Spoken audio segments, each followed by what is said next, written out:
Saya mau berbagi pengalaman mistis yang pernah saya alami ketika berumur sekitar 8 tahun. Itu kami, orang tua saya, itu mengontrak rumah di daerah Wakerbo, Cempaka Putih. Ada jalan itu namanya Jalan Taman Solo deh. Di situ ada apotek Taman Solo, lalu ada sungai. Rumah kami itu di depan lapangan, di depan apotek Taman Solo itu, setelah sungai kecil. Masih banyak pohon jali-jali, itu yang bisa kita ambil bijinya terus dironcek, mau jadi tasbih, mau jadi gelang, jadi kalung. Masih banyak pohon eceng gondok, jadi saya suka petikin bunganya, kasih makan ayam negeri, ayam kampung biasa ya. Masih banyak bebek di belakang rumah kami itu, masih ada kebun pisang, masih ada pohon jambu klutuk, itu liar ya, tumbuh di kayak rawa-rawa gitu deh. Banyak rumah-rumah elitnya tuh banyak. Dulu kan masih jarang ya perumahan tuh, masih kayak perumahan kayu putih, Cempaka Putih salah satunya. Nah kami tuh yang di petakan itu 3 atau 4 petakan. Depan rumah kami tuh masih ada kebun singkong juga, tapi bukan yang menghadap ke si apotik Taman Solo yang jalan raya itu, sebelah kirinya lah. Waktu kami ngontrak pertama sih belum ada kejadian apa-apa. Kami kan orang Garut gitu, jadi saya pindah ke Jakarta tuh tahun 75, 4 tahun sebelum di rumah kontrakan itu. Jadi nggak terbayang untuk bikin punya rumah di Jakarta, yang pasti harganya kan belum terbayang lah sama ayah saya. Di kampung juga kan kami udah punya rumah gitu. Alasan orang tua saya pindah ke Jakarta mungkin mau untuk merubah nasib. Saya ingat banget, ayah saya tuh punya mobil Holden ya. Ayah dan ibu saya tuh buka kantin. Orang tua saya untuk mata pencaharian, kami ada punya spot kantin di Bandara Kemayoran. Dulu tuh bandaranya baru Halim dan Kemayoran ya. Tiap pagi orang tua saya tuh selesai memasak dan lain-lain, jam 9 tuh berangkat ke kantin Kemayoran. Kami sekolah gitu kan. Mama saya mulai hamil gitu. Hamilnya tuh nggak wajar deh, karena besar sekali gitu kok. Kehamilan ini kok tumben besar sekali gitu. Dibilang nggak normal, tapi mama saya sehat meskipun suka pendarahan gitu. Mungkin kan mama saya capek kali ya. Usia mama saya sih memang sudah di 35 tahun ke atas, tapi sekitar 37 waktu hamil anak yang bungsu tuh, yang terakhir jadi bungsu akhirnya. Ya, cuma yang saya bingung tuh, mama saya tuh setiap hari kok maunya dikuncir 2 atau dikepang. Pokoknya nggak pernah dikuncir 1. Rambutnya selalu diikat 2. Pakai pita warnanya sama. Pokoknya dia harus 2 gitu. Kok mama saya kok tumben gitu kan. Terus kira-kira udah tinggal di sana setengah tahun, 6 bulan, ayah saya ngobrol sama salah satu tetangga di situ gitu. Pak, Bapak tahu nggak katanya. Tapi ini sih Bapak mau percaya mau enggak lah ya katanya. Setiap orang nanti yang keluar dari rumah yang sekarang Bapak tempatin katanya, suka punya rumah langsung ke rumah sendiri katanya. Masa sih, kata ayah saya, kayak saya nggak percaya gitu. Aduh, dari mana gitu kan, nggak kebayang sama ayah. Iya Pak katanya, selalu kalau yang keluar dari rumah itu tuh pasti langsung pindahnya ke rumah sendiri katanya. Tapi Bapak jangan kaget juga katanya. Ini siap-siap aja nih. Tapi Bapak juga jangan kaget. Suka minta nyawa juga katanya. Ayah saya tuh dek gitu kan, kayak minta nyawa. Serem juga kan. Di satu sisi senang keluar dari rumah itu, biasanya punya rumah sendiri. Cerita yang lain, katanya juga minta nyawa. Ayah saya tuh kayak diignore gitu kan, kayak ignore aja lah. Percaya yang ininya aja, yang bagusnya, yang jeleknya nggak usah dipercaya gitu. Nggak lama dari sana, nggak tahu dapat rezeki dari mana, tiba-tiba ayah saya beli tanah ya di Rawamangun, nggak jauh.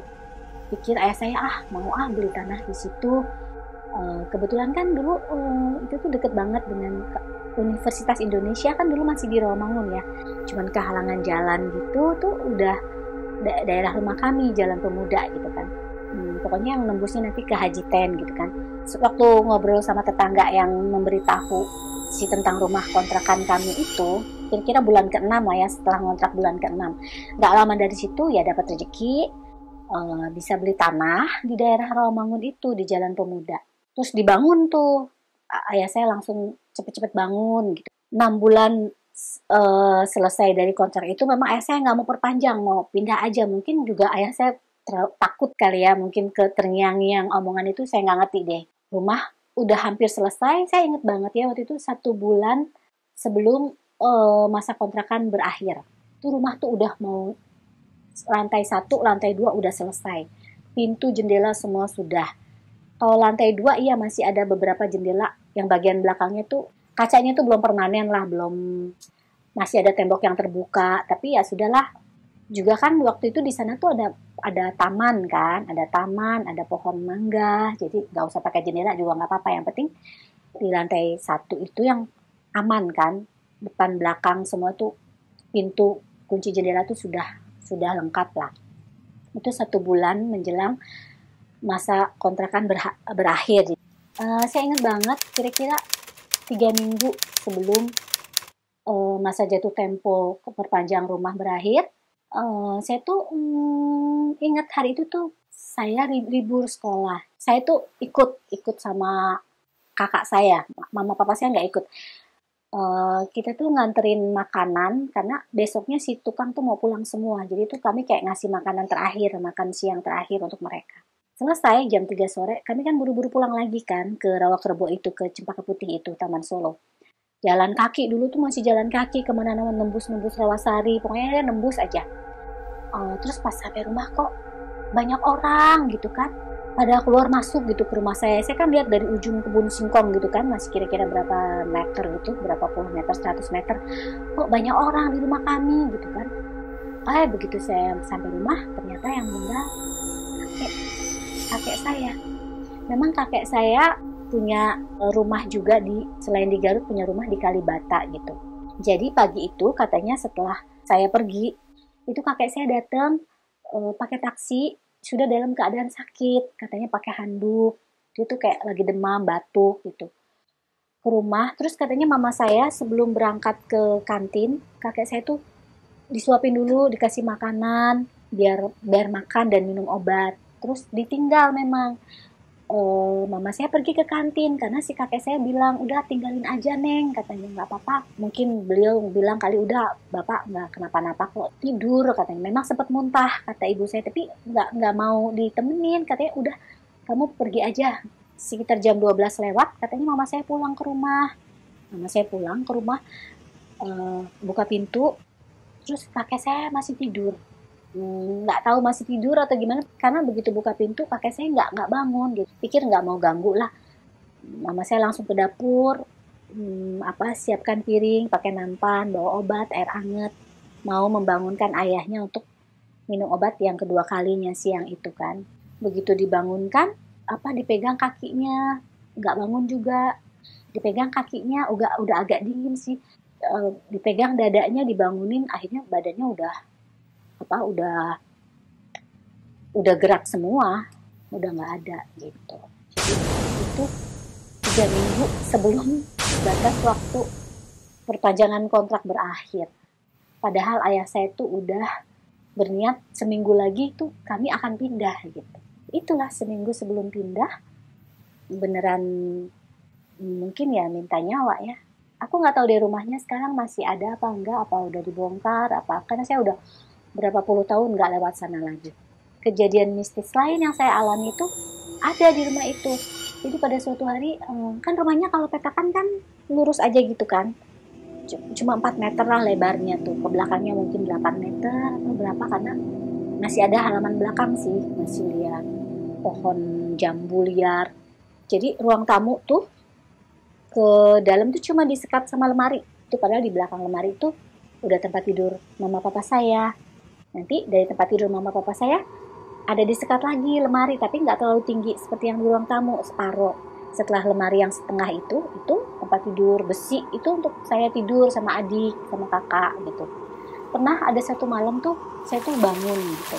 Saya nggak tahu di luar hujan apa enggak. Anak kecil kan dulu mana bisa bedain gitu kan. Cuma kayak berisik di kamar mandi itu, di belakang tuh ya, di belakang. Jadi setelah tempat tidur kami itu kan nempel langsung kayak triplek, itu kan langsung kamar mandi. Bak mandinya kan, kalau kamar mandi zaman dulu kan cuma pelur, perasaan sih memang lebar sih kamar mandinya. Terus tinggi gitu kan, seleher saya lah tinggi si bak.